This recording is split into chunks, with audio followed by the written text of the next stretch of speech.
Dear Patriots, before the news starts, please subscribe to our patriotic channel by clicking the subscribe button. Give us a thumbs up to this video.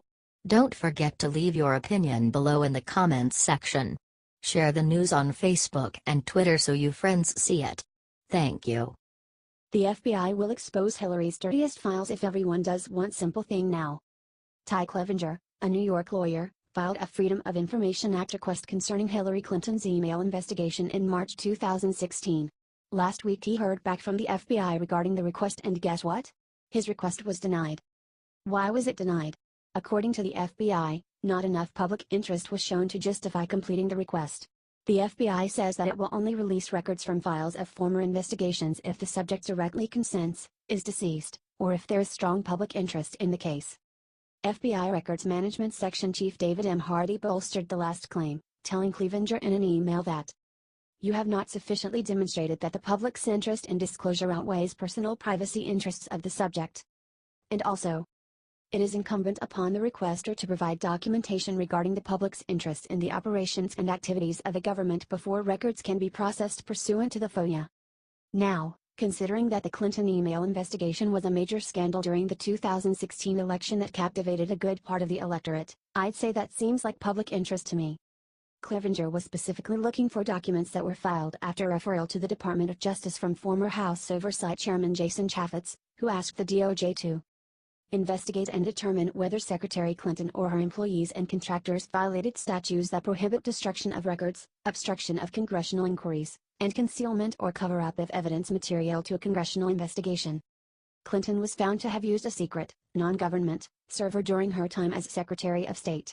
The FBI determined that she did not deserve charges because she allegedly did not know the dangers of having a secret serve, even those that put national security at risk. Clevenger said of the ruling to the Washington Times, "I'm just stunned. This is exactly what I would have expected had Mrs. Clinton won the election, but she didn't. It looks like the Obama administration is still running the FBI. How can a story receive national news coverage and not be a matter of public interest? If this is the new standard, then there's no such thing as a public interest exception." A petition has already been started to refute Harvey's claims and prove that there is interest in the Clinton email scandal. Sign in here. Something is seriously up with this FBI investigation if they think there's no public interest. Sounds like a lame excuse. Luckily we have people like Clevenger willing to get to the bottom of it one and for all. Get on that petition and sign away, patriots. HT Washington Times, Fox News.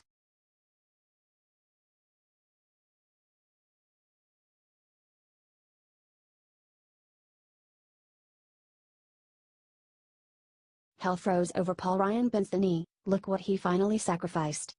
House Speaker Paul Ryan condemned Antifa terrorists after being shamed into admitting that there is a violent left-wing presence in the United States. Speaker Ryan received criticism from alternative media outlets across the board, Breitbart and the Gateway Pundit. Paul Ryan refused to condemn their violence. Social media was set ablaze after Paul Ryan attacked Trump for condemning both sides of the violence in Charlottesville. Trump supporters hammered Paul Ryan for refusing to condemn Antifa. It turns out that attacking Trump supporters. Speaker Ryan believes, as is obvious, these individuals are left-wing thugs, and those who are committing violence need to be arrested and prosecuted. Antifa is a scourge on our country, Ryan's spokeswoman Ashley Strong said in a statement provided exclusively to the Daily Caller. Here is a series of pictures of left-wing violence. It took Paul Ryan longer than Nancy Pelosi to condemn the violence of Antifa. This is way too long.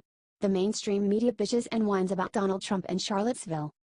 Why don't they attack Paul Ryan for not condemning Antifa violence? Share this all over America to embarrass Paul Ryan. Is this guy on Trump's side or not? He needs to get in line and stand with our Republican brothers and sisters against this Democratic violence.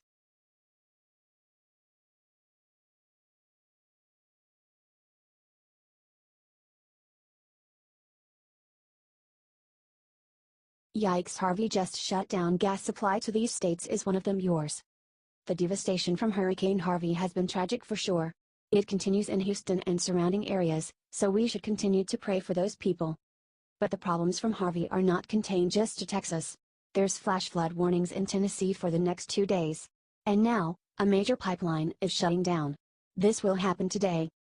The Colonial Pipeline supplies over 100 million gallons of heating oil, gasoline and aviation fuel to the East Coast every single day. and it's about to be completely closed. What's worse is that 2 East Coast refineries have already run out of gas. What does that mean to you? You better go fill up. Reuters reported. I've never seen a situation this bad, said one East Coast market source. And imports can't make up for this. This is going to be the worst thing the US has seen in decades from an energy standpoint. Not wanting to start something crazy, but you know what's about to happen. Gas prices will climb, and that's if you can find gas. I expect to see those signs as I pull up to the pump, the ones that say out of gas. Which is never good if you're trying to get to work, or get you kids to school. Been there, done that. It's good to be prepared, so I recommend filling up now. But please don't be greedy, y'all. Leave some gas for the next person. We are all Americans and we are all in this together. H.T. The Hill.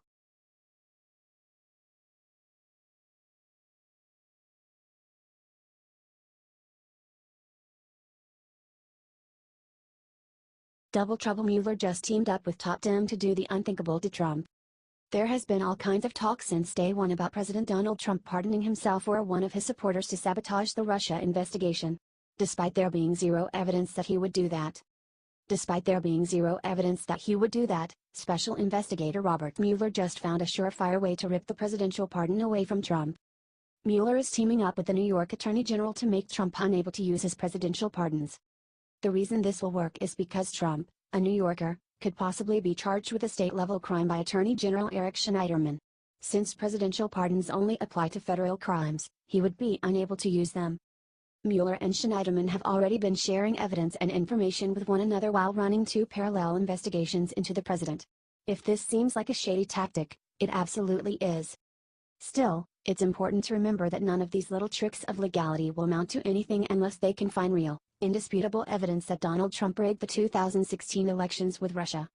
What this does do, however, is give Jeff Sessions or Rod Rosenstein another reason to fire Bob Mueller for his clearly fishy tactics involving many top-level Dems including A.G. Schneiderman and 7 other big Democrat donors he hired on to be lawyers for the investigation. Is it time for Robert Mueller to be replaced as special investigator into Russia?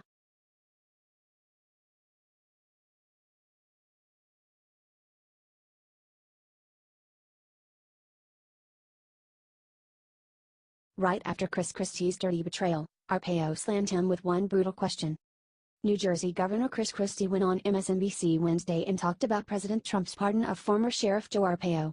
What Christie had to say was not nice, slamming the president for his pardon and Arpaio himself for the accusations of racial profiling that originally led him to be arrested.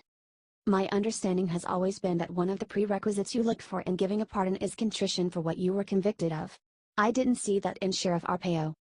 Christie went on to say he would not have pardoned Arpaio if he were president. This is not one that I would have done.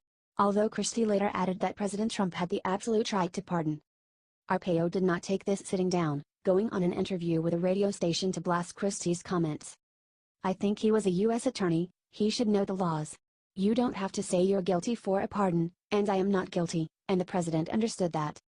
He added, why doesn't he study the laws? Whoop, there it is folks.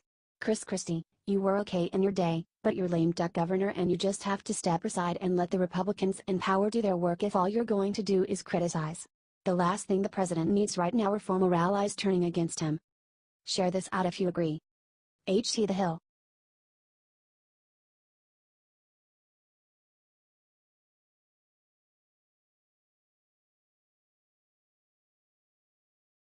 Right after siding with Trump, Dems did something sickening to Senator Feinstein. It was pretty shocking to everyone when Senator Dianne Feinstein of California decided to come out and defend President Trump in an interview yesterday. Senator Feinstein figured it was going to be no big deal when she told the audience she thinks Trump may end up being a good president. So wrong. That's when the Dems and the crowd turned on her and did the unthinkable. The ultra-liberal audience booed Senator Feinstein for sticking up for President Trump. They are acting just like conditioned dogs now. When they hear anything good about Trump, they instinctively react with outrage. It's hard to tell if they even think at all anymore or if it's pure rage and training. The thing is, all she said was simply, look, this man is going to be president most likely for the rest of this term. I just hope he has the ability to learn and change, and if he does, he can be a good president. Even with the audience resisting their own ally and senator, Feinstein showed impressive resolve when she did not back down from her defense of Trump, going on to say that if he acts less selfishly he may turn out to be good for everyone. That's her opinion, but at least she is being open to our president. I don't know about the rest of y'all, but I say this is one for the win category. Help share this everywhere and show the world that Trump really is turning people on the left.